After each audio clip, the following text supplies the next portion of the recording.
Hey everybody, this is Julie with ReadySetStampIt.blogspot.com, and I had a request to do the cupcake from the Wildcard cartridge, which is on page 61.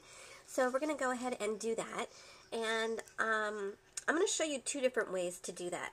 So the first thing we're going to do is cut out the cupcake portion, and I like this polka dotted for the top portion. So what we're going to need to do is press Shift, and then you're going to need, let's see, make sure you guys can see this here. I'm going to adjust this because it doesn't look like you can see the top of this here.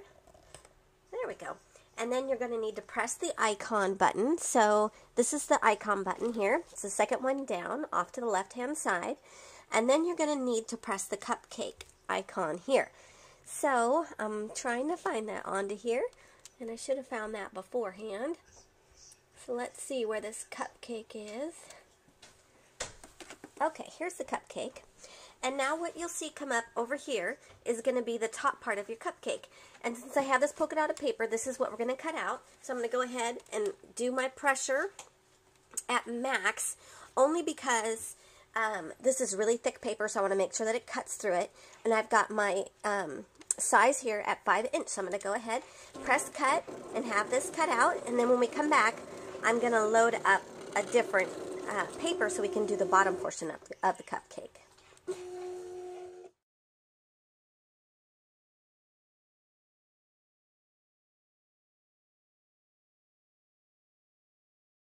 Alright, so the next step that we need to do is the bottom portion of this cupcake. So what we need to do, we still leave the icon pressed, because that's this right here, icon. So we need to just continue to leave that pressed, and then we're going to push the cupcake again, and by that we're going to see that this is the bottom portion of the cupcake up here.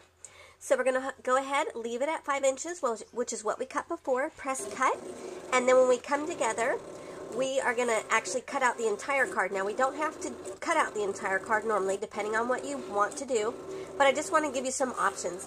And actually, before we do that, I'm going to go ahead and also cut out the little candle also. So as soon as this is done cutting, which it's done now, I'm going to press liner. And the reason why I'm pressing liner is I want to go ahead and do this little candle just in case you decide that you would like to do the candle. So I'm just going to show you how to cut that out. So I'm going to go ahead and press liner, which I did, and then also the cupcake again. And over onto the left hand side, you'll see there is the candle. So let's go ahead and press cut, and I'm leaving it at the same at 5 inches. And then when we come back, we'll actually cut out the card portion.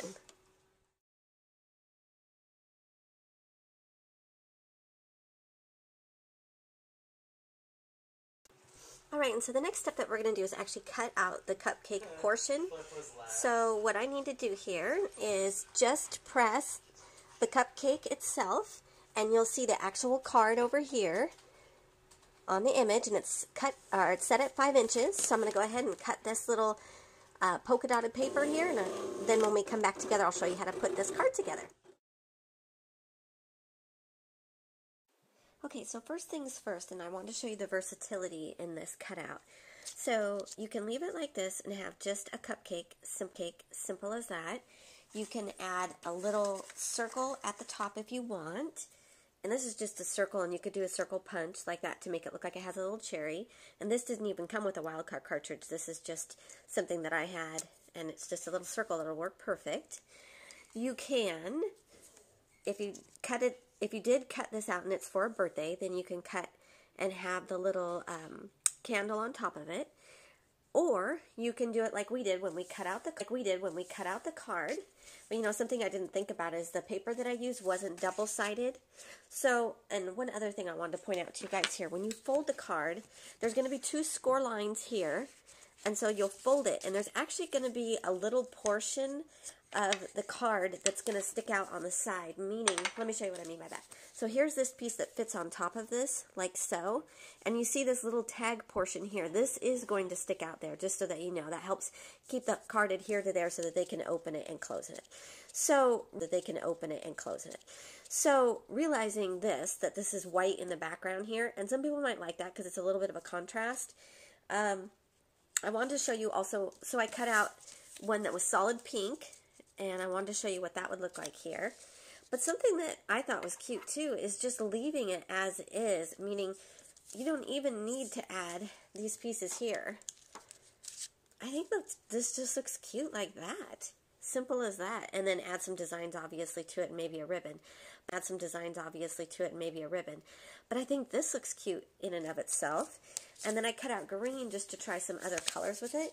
And here's green with it. And I like the green with it as well. So I just wanted to show you some versatility before I go and assemble this card. So what I've decided to do, I personally like the pink because I'm real fond of pink. And then I like this plaid that's with this. And this is from a Safari set. This is from the Die Cuts with a Few. This came out of Safari, which is hard to believe you can imagine Safari out of this when you see this all together. But anyway, that is what it is. So before I go and assemble all this together right now, I do have a little something that I want to do to the tip of this here. So I'm going to use this scratch piece of paper. This here. So I'm going to use this scratch piece of paper. And I'm going to use this glossy accents. And this is, Sylvia had given me this little tip about using the glossy accents to use it, not necessarily as, to make it glossy, but you can also use this as a glue, and it's a really great glue. So anyway, she did that when there was some crystals that she was talking about using in this. So I thought that was kind of a neat thing. So what I am going to do is I have these huge things of different glitters that I have, and I normally don't use these very often, but I'm going to this time. So I have this really pretty one called Sherbet, and this I got from the Paper Zone a long time ago, and I'm just going to sprinkle it onto here and let this dry a little bit. And then when we come back, you'll see that I'm going to go ahead and adhere this to it as well as these to it here. And I'll put all that together when we come back.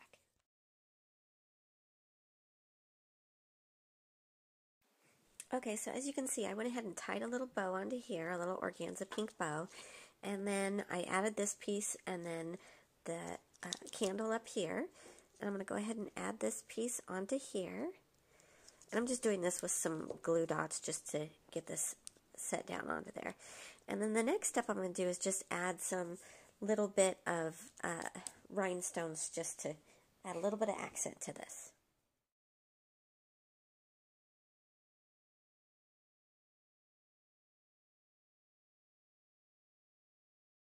When I went to add the rhinestones, I wasn't very fond of that, so I've come up with something else. I did stamp this You're So Sweet from Studio G, so I'm just going to put that up here on this side.